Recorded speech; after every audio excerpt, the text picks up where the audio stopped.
نے عرض کیا کہ پھر میں خیبر کا حصہ اپنے پاس رکھ لیتا ہوں. پھر میں نے عرض کیا یا رسول اللہ نے مجھے سچ بولنے کی وجہ سے نجات دی. اب میں اپنی توبہ کی قبولیت کی خوشی میں آپ سے یہ وعدہ کرتا ہوں کہ جب تک زندہ رہوں گا سچ کے سوا کوئی بات زبان پر نہیں لاؤں گا. بس اللہ کی قسم جب سے میں نے رسول اللہ کے سامنے یہ عہد کیا صلی اللہ علیہ وآلہ وسلم، میں کسی ایسے مسلمان کو نہیں جانتا کہ جسے اللہ نے سچ بولنے کی وجہ سے اتنا نوازا ہو جتنی نوازشات مجھ پر کی سچ بولنے کی وجہ سے. جب سے میں نے نبی علیہ السلام کے سامنے یہ عہد کیا پھر آج تک میں نے کبھی جھوٹ بولنے کا ارادہ بھی نہیں کیا، اور مجھے امید ہے کہ اللہ تعالیٰ باقی زندگی بھی مجھے اس سے محفوظ رکھے گا. اور اللہ نے اپنے رسول پر آیت نازل کی، اور وہی آیت نمبر 118 اور 119 نمبر.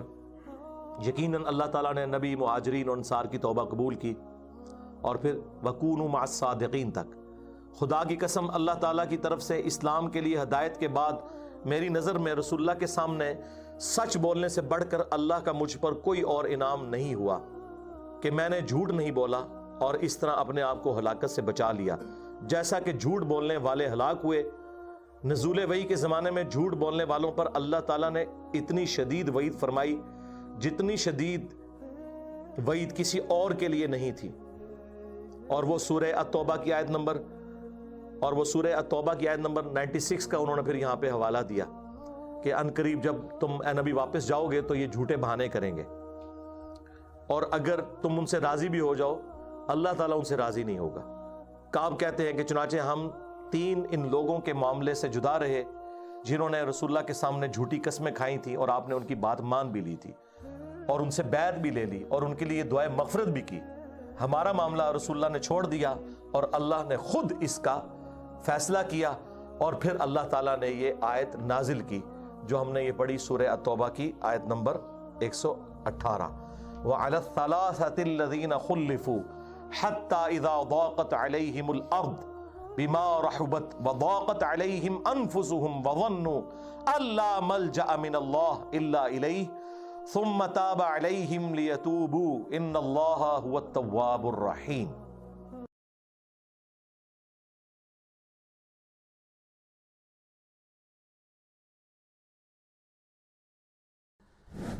الہاکم التکاثر،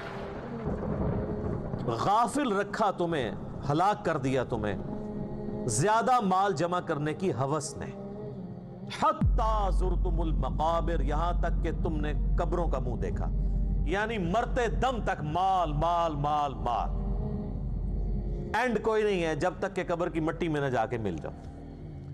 کلا سوف تعلمون، ہاں تم جلد ہی جان جاؤ گے.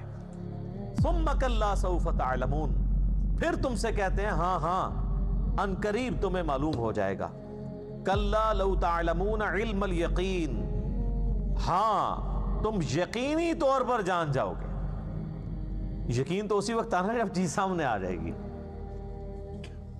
لترون الجحیم، تم دیکھ کر رہو گے دوزخ کی آگ کو. ثم لترونها عین الیقین، اس کے بعد تمہیں دوزخ کی جو آگ کو دیکھ کر اپنی آنکھوں سے یقین آ جائے گا، لیکن اس میں فائدہ کوئی نہیں ہونا. ثم لتسألن یومئذ عن النعیم، اس دن پھر تم سے اللہ تعالیٰ ہر اس نعمت کے بارے میں پوچھے گا جو اس نے دنیا میں تمہیں وہ نعمت دی تھی. آنکھ، کان، عقل، یہ ساری چیزیں دی تھی، ان کو یوٹیلائز کر کے اللہ کی اطاعت کیوں نہیں اختیار کی؟ ایک ایک نعمت کے بارے میں پوچھا جائے گا. قیامت مضمر ہے جی صورت کے اندر. اس وقت امت کا سب سے بڑا مسئلہ یہی ہے جو جامع ترمذی میں حدیث ہے کہ ہر امت کا کوئی نہ کوئی فتنہ ہے، اور میری امت کا فتنہ مال ہے. اور بخاری اور مسلم دونوں میں حدیث ہے، نبی علیہ السلام نے اپنی وفات سے 1 مہینہ پہلے شہدائے احد کے قبرستان میں جا کے ان کی قبروں کے اوپر جنازہ دوبارہ پڑھا. 8 سال کے بعد 3 ہجری میں غزوہ احد ہوا اور 11 ہجری میں نبی علیہ السلام کی وفات ہوئی. تو آپ نے اپنی وفات سے 1 مہینہ پہلے وہاں پہ خطبہ دیا. میں نے کربلا والے ریسرچ پیپر میں خطبہ ڈالا بھی ہوا ہے. آپ علیہ السلام نے قبرستان میں خطبہ دیا عبرت کے لیے کہ مرنے کے بعد سب نے ادھر ہی آنا ہے. چونکہ آپ بھی دنیا سے جا رہے تھے، آپ کو اللہ نے بتا دیا اور حدیث کے الفاظ ہیں، عقبہ بن عامر کہتے ہیں کہ میں نے آخری دفعہ رسول اللہ کو ممبر پہ اسی دن دیکھا تھا، اس کے بعد میں نے حضور کو ممبر پہ چڑھے ہوئے نہیں دیکھا۔ آپ فرمایا لوگوں،